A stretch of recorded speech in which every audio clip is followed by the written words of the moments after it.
एक कहानी होती थी, राजा भेष बदलकर बाजार में आलोचना सुनने जाता था। ये सुनने जाता था कि प्रजा मेरे बारे में क्या कह रही है। लेकिन आज का राजा, भेष तो बदलते हैं आज के राजा, लेकिन न जनता के बीच जाने की हिम्मत है और न आलोचना सुनने की। आप हंस रहे हैं, लेकिन ये गंभीर बात है, गंभीर बात। शायद समझ नहीं पाए हैं कि भारत का संविधान संघ का विधान नहीं है। आप भी बैलेट पे चुनाव कर लीजिए, दूध का दूध पानी। अध्यक्ष महोदय, शायद बचपन में आपने भी सुनी होगी, राजा भेष बदलकर बाजार में आलोचना सुनने जाता था। ये सुनने जाता था कि प्रजा मेरे बारे में क्या कह रही है, मैं सही रास्ते पे चल रहा हूं कि नहीं।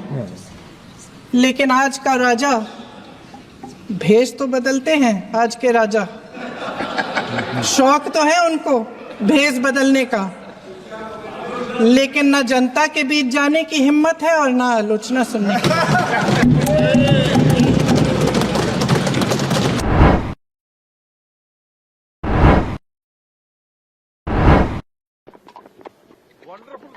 Wonderful speech. Better than my maiden speech. Let's put it like that. दोस्तों, आज प्रियंका गांधी वाड्रा, श्री प्रमोद तिवारी,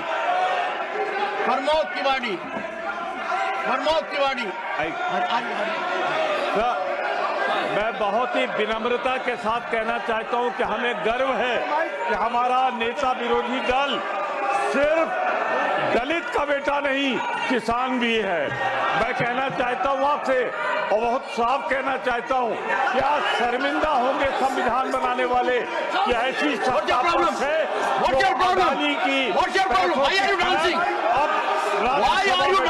दे रही है और अडानी को बचाने के लिए आज पूरा सत्ता उसकी रिश्वतखोरी बचाने के लिए आज सत्ता पक्ष ने संविधान निर्माताओं को निर्ममता से उनके विचारों की क्या आज ये राज्यसभा हो गई कि हम सत्ता पक्ष अडानी की दलाली करे, अडानी के पैसों की जगदीश। हजारों साल पुरानी हमारी देश की धर्म की एक पुरानी परंपरा रही है। ये परंपरा संवाद, चर्चा की रही है। एक गौरवशाली परंपरा है जो दर्शन ग्रंथों में, वेदों में, उपनिषदों में दिखती है। वाद विवाद और संवाद की हमारी पुरानी संस्कृति है। अलग अलग धर्मों में भी, इस्लाम में, सूफियों में, बौद्ध धर्म में, जैन धर्म में, सिख धर्म में भी ये वाद संवाद, ये चर्चा बहस, इसकी संस्कृति रही है। इसी परंपरा से उभरा हमारा स्वतंत्रता संग्राम। हमारा स्वतंत्रता संग्राम विश्व में एक अनोखा संग्राम था, एक अनोखी लड़ाई थी जो अहिंसा और सत्य पर आधारित थी। ये वाद संवाद की जो परंपरा है, इसको इस संग्राम ने आगे कैसे बढ़ाया? क्योंकि ये जो संग्राम था, ये जो लड़ाई थी हमारी आज़ादी के लिए, एक बेहद लोकतांत्रिक लड़ाई थी। इसमें देश के किसान, देश के जवान, देश के मजदूर, देश के अधिवक्ता, देश के बुद्धिजीवी, चाहे किसी भी जाति के हो, चाहे किसी भी धर्म के हों, चाहे किसी भी भाषा को बोलते हों, सब इस स्वतंत्रता संग्राम में शामिल हुए। सब ने हमारे देश की आज़ादी की लड़ाई लड़ी।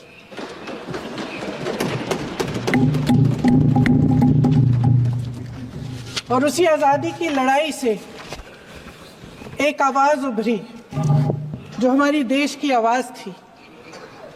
वो आवाज़ ही आज हमारा संविधान है। साहस की आवाज़ थी, हमारी आज़ादी की आवाज़ थी, और उसी की गूंज ने हमारे संविधान को लिखा और बनाया। ये सिर्फ एक दस्तावेज नहीं है, बाबा साहेब अम्बेडकर, मौलाना आज़ाद जी, राजगोपालाचारी जी और जवाहरलाल नेहरू जी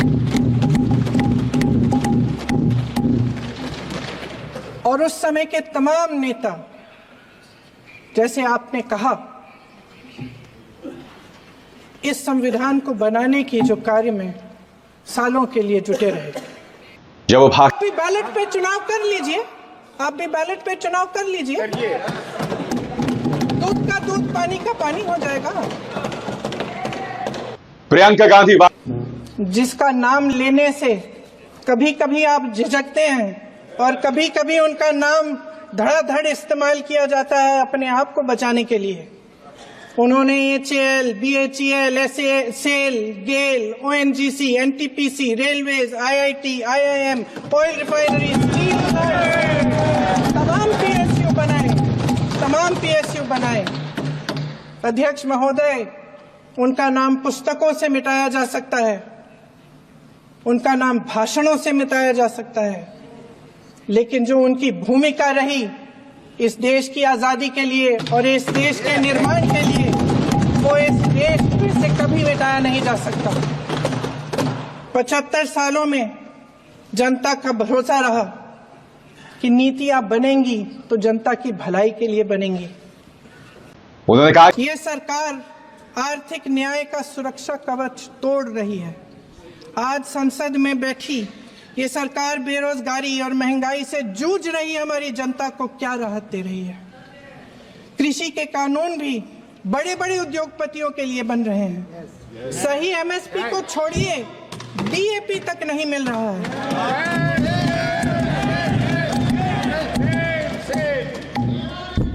वायनाड से लेकर ललितपुर तक इस देश का किसान रो रहा है। आपदा आती है तो उसको कोई राहत नहीं मिलती। भगवान भरोसे है आज इस देश का किसान, उसको छोड़ दिया गया है। आज हिमाचल में देखिए, जितने भी कानून बने हैं वो सब बड़े बड़े उद्योगपतियों के लिए बन रहे हैं। हिमाचल में जो सेब उगता था, उसके जो छोटे छोटे किसान हैं वह रो रहे हैं, क्योंकि एक व्यक्ति के लिए सब कुछ बदला जा रहा है। सुनने की हिम्मत रखो। मैं अध्यक्ष महोदय जी, अध्यक्ष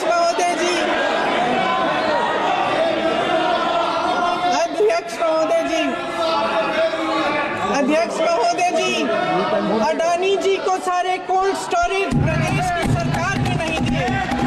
अडानी जी को सारे कोल्ड स्टोरेज आपकी सरकार ने दिए। देश देख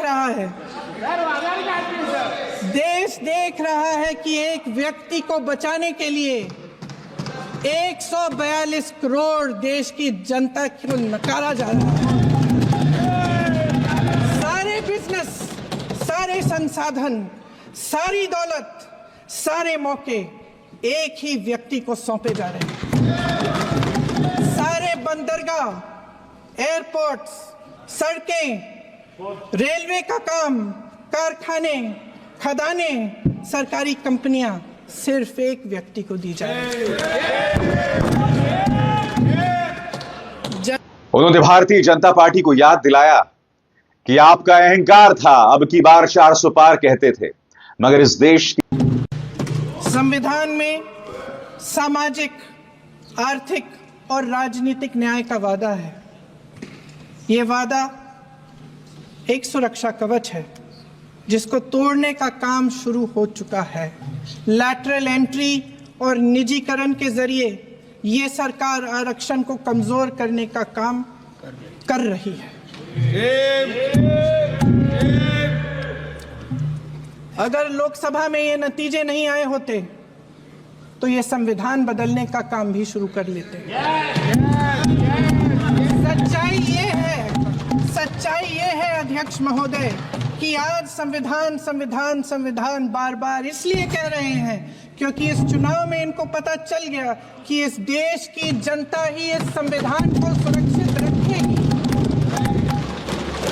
कि इस चुनाव में हारते हारते जीतने से इन्हें एहसास हुआ कि ये संविधान बदलने की बात इस देश में नहीं चलेगी। आज जनता की मांग है कि जाति जनगणना हो। सत्ता पक्ष के मेरे साथी ने इसका जिक्र किया। ये जिक्र भी आज इसलिए हो रहा है क्योंकि चुनाव में ये नतीजे आए। ये जाति जनगणना इसलिए जरूरी है ताकि हमें पता चले कि किसकी क्या स्थिति है और नीतियां उस हिसाब से बने। उन्होंने कहा कि संविधान की इसी कवच को, इसी ताकत को भारतीय जनता पार्टी ने बार बार तोड़ने का प्रयास किया है, क्योंकि इसी संविधान में दलितों, पिछड़ों, वंचितों के लिए आरक्षण का प्रावधान है, इंसाफ का प्रावधान है, मगर इसी सुरक्षा कवच को भाजपा तोड़ना चाहती है। महोदय, हमारे देश के करोड़ों देशवासियों के संघर्ष में, अपने अधिकारों की पहचान में, इनकी कठिन से कठिन परिस्थितियों से लड़ने की अपार हिम्मत में और देश से न्याय की अपेक्षा में हमारे संविधान की ज्योत जल रही है। मैंने हमारे संविधान की ज्योत को जलते हुए देखा है और इसके साथ साथ ये भी समझा है कि हमारा संविधान एक सुरक्षा कवच है, एक ऐसा सुरक्षा कवच है जो देशवासियों को सुरक्षित रखता है, न्याय का कवच है, एकता का कवच है और अभिव्यक्ति की आजादी का कवच है। दुख की बात यह है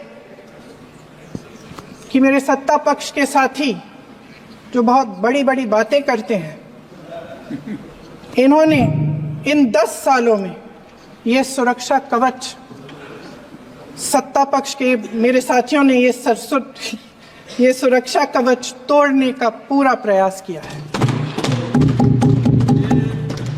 प्रियंका, हमारा संविधान इंसाफ, उम्मीद, अभिव्यक्ति और आकांक्षा की वो ज्योत है जो हर हिंदुस्तानी के दिल में जलती है।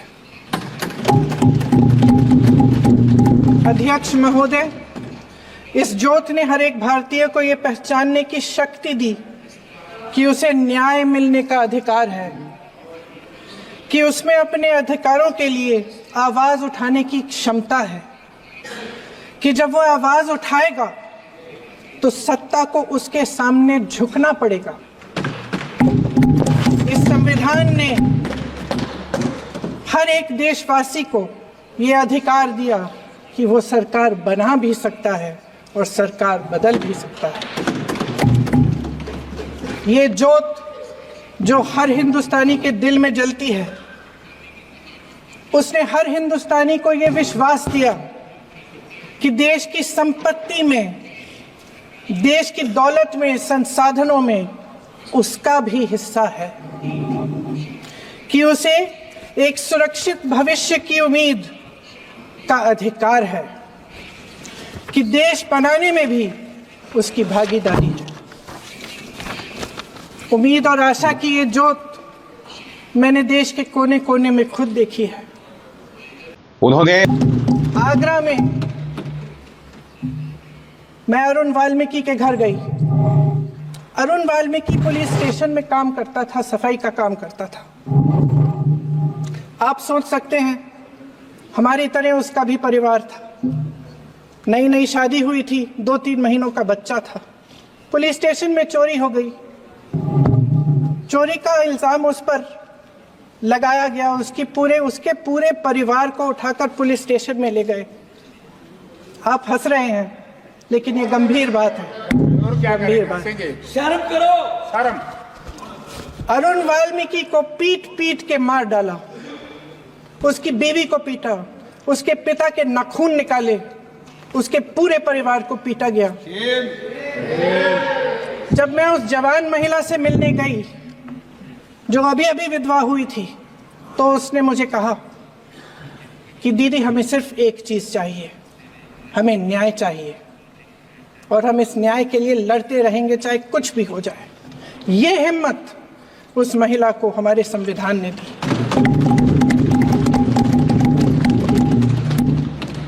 संभल के कुछ लोग आए थे हमसे मिलने, जो मृतकों के परिवार के सदस्य थे। उसमें 2 बच्चे थे, अदनान और उजैर। अब सुनिए। उसमें 2 बच्चे थे, अदनान और उजैर। एक बच्चा मेरे बच्चे की उम्र का है, दूसरा उससे छोटा 17 साल का है। दर्जी के बेटे थे। दर्जी का एक ही सपना था कि वो अपने बेटों को पढ़ाएगा लिखाएगा, एक बेटा डॉक्टर बनेगा, एक बेटा भी सफल होगा दूसरा बेटा भी अपने जीवन में सफल होगा। उनके पिताजी हर रोज उनको स्कूल छोड़ते थे। उस दिन भी स्कूल छोड़ने के बाद अपनी दुकान में चले गए। उन्हें पता नहीं था कि विवाद हो रहा है। उन्होंने भीड़ देखी, घर आने की कोशिश की तो पुलिस ने गोली से मार डाला। वो 17 साल का बच्चा अदनान मुझसे कहता है, वो 17 साल का बच्चा अदनान मुझसे कहता है कि मैं बड़ा होकर डॉक्टर बन के दिखाऊंगा, मैं अपने पिता का सपना साकार करूंगा। ये सपना, ये आशा उसके दिल में हमारे संविधान ने डाली। दोस्तों, ये महज शुरुआत है और मुझे लगता है हर गुजरते दिन के साथ प्रियंका गांधी वाड्रा और उनके शब्द और धार होने वाले हैं। और यह भारतीय जनता पार्टी के लिए अच्छा संदेश नहीं है। सामने अमित शाह थे, राजनाथ सिंह से बहुत बारीकी से सुन रहे थे।